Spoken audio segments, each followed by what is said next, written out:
नमस्कार, ये आकाशवाणी पटना है। अब आप अभिषेक दास से प्रादेशिक समाचार सुनिए। पहले मुख्य समाचार। प्रधानमंत्री नरेंद्र मोदी द्वारा घोषित 20 लाख करोड़ रुपए के पैकेज के तहत 15 उपायों की घोषणा। सूक्ष्म लघु और मध्यम उद्योगों को 3 लाख करोड़ रुपए की सहायता। केंद्रीय वित्त मंत्री निर्मला सीतारमण ने कहा, आत्मनिर्भर भारत अभियान का उद्देश्य भारत के लोगों को स्थानीय उत्पाद की खरीद के लिए प्रोत्साहित करना। राज्य सरकार ने स्वीकार किया, प्रवासी मजदूरों के कारण प्रदेश में कोविड-19 के मामलों में हो रही है अप्रत्याशित वृद्धि।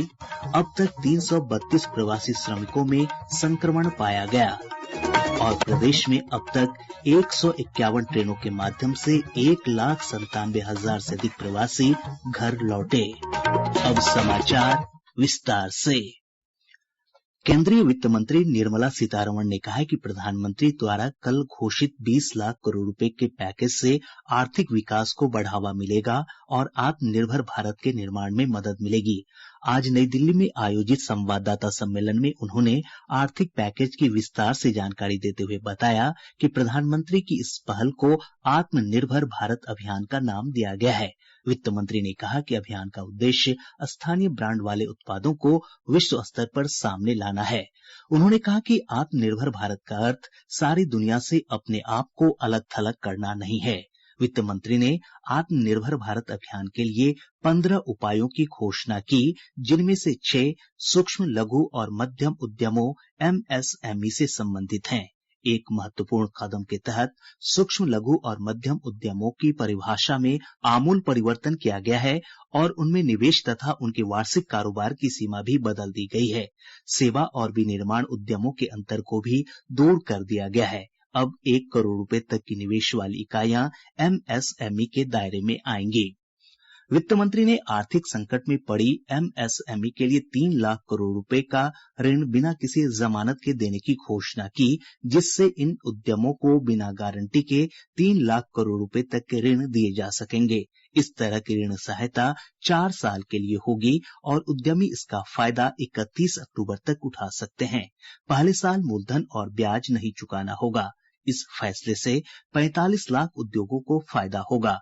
वित्त मंत्री ने एक अन्य महत्वपूर्ण घोषणा में MSME को ई-मार्केट से जोड़ने का भी ऐलान किया।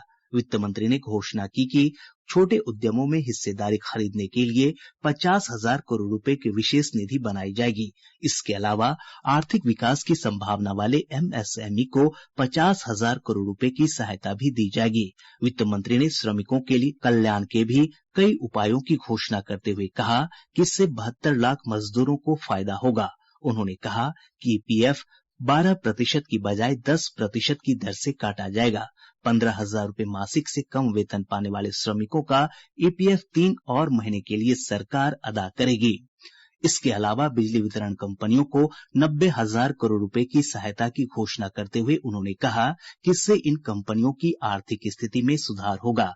गैर बैंकिंग वित्तीय कंपनियों NBFC के लिए आर्थिक पैकेज में 30,000 करोड़ रुपए की सहायता की घोषणा की गई है। इसके अलावा उनके लिए 45,000 करोड़ रुपए की आंशिक ऋण गारंटी योजना का भी ऐलान किया गया है। सरकार ने कोविड-19 की वजह से अधूरी पड़ी रेलवे, CPWD और राष्ट्रीय राजमार्ग से संबंधित परियोजनाओं को पूरा करने की अवधि 6 महीने बढ़ा दी है। वित्त मंत्री ने आयकर दाताओं को राहत देते हुए वर्ष 2019-20 के आयकर रिटर्न जमा करने की तारीख 30 नवंबर तक बढ़ा दी है। विवाद से विश्वास योजना अंतर्गत अतिरिक्त राशि के भुगतान की तारीख 31 दिसंबर तक बढ़ा दी गई है। लॉकडाउन के दौरान सरकार की विभिन्न कल्याणकारी योजनाओं से आम लोगों में काफी खुशी है। कुछ लाभार्थियों ने आकाशवाणी से बातचीत में कहा कि इससे उनका जीवन आसान हुआ है। कांति देवी राशन लेवे आयल बनी, सरकार के बड़े बड़े धन्यवाद बा। 5-5 किलो सरकार द्वारा राशन। सुनीता देवी है, न्यू एरिया के रहने वाली हूँ। 35 किलो मिल रहा था, फिर 35 किलो फ्री मिल रहा है, दोगुना मिल रहा है। मेरा नाम विकास कुमार है, हम समस्तीपुर जिले के रहने वाले हैं, धर्मपुर के। हमको जो 1 महीना का राशन मिला फ्री का, इसलिए हम मोदी जी को धन्यवाद देते हैं। मेरा नाम जितेंद्र पासवान है, घर रघुनाथपुर, जिला पूर्वी चंपारण। लॉकडाउन के चलते हम लोग का काम धंधा बंद चल रहा है। इसी क्रम में प्रधानमंत्री राशन हम लोग को फ्री में दे रहे हैं। हम लोग इसके लिए बहुत खुशहाल हैं। प्रधानमंत्री हम लोग का सहयोग कर रहे हैं। पूर्णबंदी में स्थगित रेल सेवा चरणबद्ध रूप से फिर से शुरू करने की घोषणा के बाद आज दूसरे दिन 9 विशेष रेलगाड़ियां चलाई जा रही हैं। ये रेलगाड़ियां नई दिल्ली से पटना और अन्य शहरों के लिए चलाई जा रही हैं। कल 8 रेलगाड़ियों का परिचालन किया गया था। एक रिपोर्ट। इन विशेष ट्रेनों में केवल वातानुकूलित सुविधा वाली श्रेणियां उपलब्ध हैं। ये सेवाएं श्रमिक ट्रेनों के अतिरिक्त यात्रियों को उपलब्ध कराई जा रही हैं। स्टेशन पहुंचने पर यात्रियों की जांच की जा रही है और कंफर्म टिकट के साथ केवल उन्हीं यात्रियों को ट्रेन में सफर की इजाजत होगी जिनमें कोरोना के लक्षण नहीं होंगे। फेस मास्क का उपयोग यात्रियों के लिए जरूरी है। साथ ही उन्हें आरोग्य सेतु ऐप का भी इस्तेमाल करना होगा। वहीं यात्रियों को रेलवे स्टेशन तक लाने और ले जाने वाले वाहन चालकों को कंफर्म्ड ई टिकट के आधार पर आवाजाही की अनुमति दी जा रही है। आनंद कुमार, आकाशवाणी समाचार, दिल्ली। बिहार में श्रमिक स्पेशल ट्रेन से प्रवासी कामगारों के घर लौटने का सिलसिला जारी है। अब तक 151 ट्रेन के माध्यम से 1,97,000 से अधिक प्रवासी बिहार लौटे हैं। सूचना और जनसंपर्क विभाग के सचिव अनुपम कुमार ने बताया कि आज 25 ट्रेन से 34,629 लोग राज्य के विभिन्न स्टेशनों पर पहुंचे। श्री कुमार ने कहा कि कल देश के विभिन्न हिस्सों से 34 ट्रेन बिहार पहुंचेगी, जिससे 50,910 यात्री आएंगे। उन्होंने कहा कि आने वाले दिनों में 267 और रेलगाड़ियों के परिचालन का फैसला किया गया है। इससे 4,27,000 से अधिक प्रवासी लोगों को लाने की योजना है। श्री कुमार ने यह भी स्पष्ट किया कि सामान्य रेल सेवा से यात्रा करने वाले लोगों के लिए होम क्वारंटीन की अनिवार्यता नहीं है, क्योंकि सफर से पहले उनकी स्क्रीनिंग की जाती है और गंतव्य पर भी उनकी पूरी जांच होती है। प्रादेशिक समाचार आप आकाशवाणी पटना से सुन रहे हैं। राज्य सरकार ने यह स्वीकार किया है कि प्रदेश में प्रवासी मजदूरों के आने के कारण कोविड-19 के मामलों में लगातार बढ़ोतरी हो रही है। मुख्यमंत्री के सचिव अनुपम कुमार ने बताया कि प्रदेश में अब तक 332 प्रवासी श्रमिकों को कोविड-19 संक्रमित पाया गया है। उन्होंने बताया कि इनमें से 277 ऐसे हैं जो 3 मई के बाद बिहार लौटे हैं। श्री कुमार ने बताया कि इनमें से दिल्ली और गुजरात से लौटे 78 लोग संक्रमित पाए गए हैं, जबकि महाराष्ट्र से लौटे 57, पश्चिम बंगाल से लौटे 20 और हरियाणा से लौटे 7 लोग पॉजिटिव पाए गए हैं। इधर आज 53 नए मामलों की पुष्टि के साथ ही कोविड-19 से संक्रमित लोगों की संख्या बढ़कर 932 हो गई है। आज जो नए मामले सामने आए हैं उसमें नवादा से 9, भोजपुर से 7, भागलपुर से 6, पटना, बांका और सिवान से 4-4, खगड़िया, मुजफ्फरपुर, बक्सर, बेगूसराय और रोहतास से 3-3, गोपालगंज से 2 और कैमूर तथा मधुबनी के 1-1 मामले हैं। पटना में एक 20 दिन के बच्चे को भी संक्रमित पाया गया है। स्वास्थ्य विभाग द्वारा प्राप्त जानकारी के अनुसार एक सप्ताह पहले जहां 56 नमूनों में से एक मरीज की रिपोर्ट पॉजिटिव आ रही थी, वहीं अब 45 नमूनों में एक संक्रमित मिल रहा है। इधर मरीजों के स्वस्थ होने की रफ्तार में भी कमी आई है। स्वस्थ होने की दर 46% पर आ गई है। विभाग के प्रधान सचिव संजय कुमार ने बताया कि 386 लोग संक्रमण मुक्त हो चुके हैं। इधर प्रदेश में कोविड-19 संक्रमण से आज एक महिला मरीज की मौत के बाद मृतकों की संख्या बढ़कर 7 हो गई है। आज जिस मरीज की मौत हुई उनका पटना के एनएमसीएच में इलाज चल रहा था। श्री कुमार ने बताया कि पटना की रहने वाली महिला कैंसर और हेपेटाइटिस से ग्रसित थीं और पिछले 8 मई को अस्पताल में भर्ती हुई थी। स्वास्थ्य विभाग के प्रधान सचिव ने बताया कि कोविड-19 के मरीजों के इलाज के लिए राज्य में त्रिस्तरीय व्यवस्था की गई है। त्रिस्तरीय अस्पताल है। एक है कोविड कॉर्नर केयर और वैसे व्यक्तियों को रखा जाता है जिनके पास माइनर सिम्टम्स हो, यदि उन्हें थोड़ी बेहतर चिकित्सा की आवश्यकता होगी तो हम उसको अपने जिला के अस्पतालों में उस स्तर पर हम लोगों ने कोविड हेल्थ केयर कॉर्नर बनाया है। और यदि सीरियसली आवश्यकता हो उन्हें तो वैसे उनके लिए हम लोगों ने अपने 3 मेडिकल कॉलेजेस जो गया में है, नालंदा मेडिकल कॉलेज पटना और जवाहरलाल नेहरू मेडिकल कॉलेज भागलपुर, तीनों को हम लोगों ने डेडिकेटेड कोविड अस्पताल के रूप में विकसित किया गया है। हम लगातार कोशिश कर रहे हैं और इसके अच्छे परिणाम भी हमारे पास आए। प्रधान सचिव ने कहा कि 13 जिलों में कोविड-19 की जांच की सुविधा जल्द शुरू होगी। गया, नालंदा, भागलपुर, बेतिया और मधेपुरा स्थित मेडिकल कॉलेज अस्पताल के साथ-साथ रोहतास, बक्सर, मुंगेर, सीवान, मोतिहारी, पूर्णिया, कटिहार और मधुबनी स्थित जिला अस्पतालों में ट्रूनेट मशीन भेज दी गई है। उन्होंने बताया कि इस प्रकार की 25 और मशीनें आ रही हैं। इस बीच स्वास्थ्य विभाग ने संक्रमण के सामुदायिक फैलाव का पता लगाने के लिए रैंडम जांच की प्रक्रिया शुरू की है।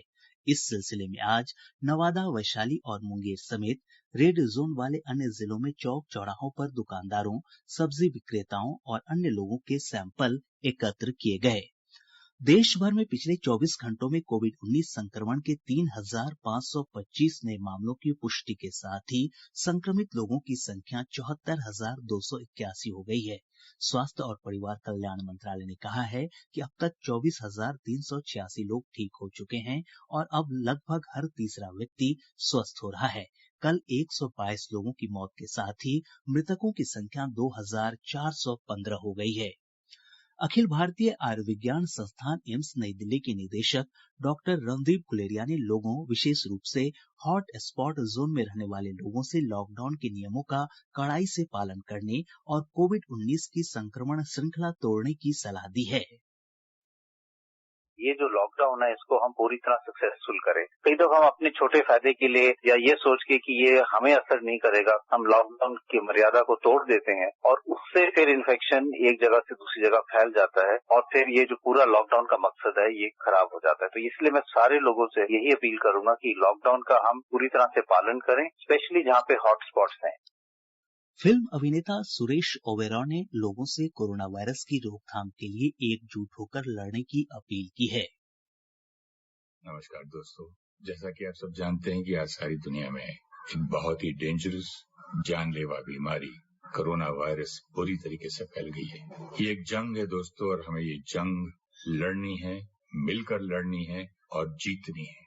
हम ये जंग तभी जीत पाएंगे जब हम एक दूसरे का साथ देंगे और गवर्नमेंट का साथ। गवर्नमेंट चाहती क्या है आपसे? सफाई, सोशल डिस्टेंस, एक दूसरे से दूर रहें, 4-5 लोग मिलकर पार्टियां ना करें, सिर्फ इतनी सी बात। गया एयरपोर्ट से आज 129 पर्यटकों को विशेष विमान से थाईलैंड रवाना किया गया। हवाई अड्डा निदेशक दिलीप कुमार ने बताया कि इनमें से 124 थाईलैंड के और 5 लाओ पीडीआर के नागरिक शामिल थे। प्रदेश में अभी 4,163 क्वारंटीन सेंटर काम कर रहे हैं। इनमें 2 लाख से अधिक लोगों को रखा गया है। सूचना और जनसंपर्क विभाग के सचिव अनुपम कुमार ने बताया कि केंद्र पर भोजन के साथ साथ सभी आवश्यक सुविधाएं उपलब्ध कराई जा रही हैं। केंद्रीय गृह मंत्री अमित शाह ने लोगों से देश में बने उत्पादों को अधिक से अधिक उपयोग में लाने की अपील की है। इसी के तहत गृह मंत्रालय ने सभी केंद्रीय सशस्त्र पुलिस बलों सीएपीएफ की कैंटीनों में सिर्फ स्वदेशी उत्पादों की बिक्री का निर्णय लिया है।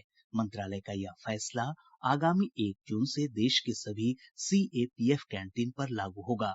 इससे लगभग 10 लाख सीएपीएफ कर्मियों के 50 लाख परिजन स्वदेशी वस्तुओं का उपयोग करेंगे। प्रदेश में लॉकडाउन के उल्लंघन के मामले में अब तक 2059 लोगों को गिरफ्तार किया जा चुका है। वहीं 2011 प्राथमिकी दर्ज की गई है। पुलिस मुख्यालय से प्राप्त जानकारी के अनुसार 68,000 से अधिक वाहनों को जब्त किया गया है। वहीं लगभग 15 करोड़ 7 लाख रुपए की राशि जुर्माने के रूप में वसूली गई है। और अब अंत में मुख्य समाचार एक बार फिर। प्रधानमंत्री नरेंद्र मोदी द्वारा घोषित 20 लाख करोड़ रुपए के पैकेज के तहत 15 उपायों की घोषणा। सूक्ष्म, लघु और मध्यम उद्योगों को 3 लाख करोड़ रुपए की सहायता। केंद्रीय वित्त मंत्री निर्मला सीतारमण ने कहा, आत्मनिर्भर भारत अभियान का उद्देश्य भारत के लोगों को स्थानीय उत्पाद की खरीद के लिए प्रोत्साहित करना। राज्य सरकार ने स्वीकार किया, प्रवासी मजदूरों के कारण प्रदेश में कोविड-19 के मामलों में हो रही है अप्रत्याशित वृद्धि। अब तक 332 प्रवासी श्रमिकों में संक्रमण पाया गया। और प्रदेश में अब तक 151 ट्रेनों के माध्यम से 1,97,000 से अधिक प्रवासी घर लौटे। इसके साथ ही आकाशवाणी पटना से प्रसारित प्रादेशिक समाचार का ये अंक समाप्त हुआ। घर में रहिए, सुरक्षित रहिए और सुनते रहिए आकाशवाणी।